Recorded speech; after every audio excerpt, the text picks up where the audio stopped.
One thing that we've been reading in our Pipe Cottage Book Club is C.S. Lewis's 1933 writing entitled The Pilgrim's Regress. And I'm getting ready to record this week's lecture on that book for our book club members.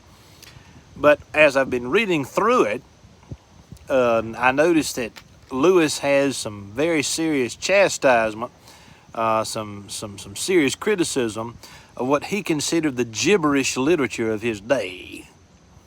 Pragmatism, relativism, the writings of Sigmund Freud, just a bunch of gibberish.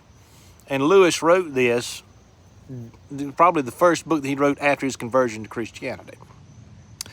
And so immediately when I'm reading about this, my mind goes to what we might consider to be gibberish of the 2020s. And I think it's the internet.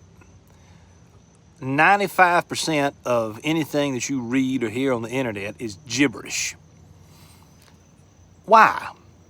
Well, because most of the people who are presenting information to you are doing so to promote their own ego, to boast, to promote a personal agenda.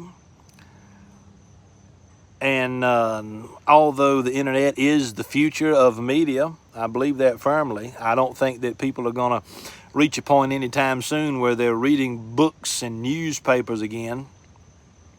Not for the most part. Most people are just going to go to the internet for what they want. But you got to be careful because there's a lot of gibberish. I'm glad I didn't pay attention to a lot of gibberish when I was going through my conversion to the Catholic Church, because I wouldn't give you 2 cents for 99% of the people on the internet who are trying to explain Catholicism. I wouldn't do it. I went to the old books, the old authors, the old way of knowing something, which is to simply read books. Regardless as to the topic or the interest that you may have, when you go to the internet to find information about it, you've got to realize that most of it is gibberish. The only way to become good at something is through education and experience. You don't cultivate a talent through gibberish on the internet. You cultivate talent through education and experience, living life the way God intended it to be. I have an ambivalent relationship towards the internet. Most of the time I hate it. But some of the time I think it can be used for good. At least that's what we try to do here.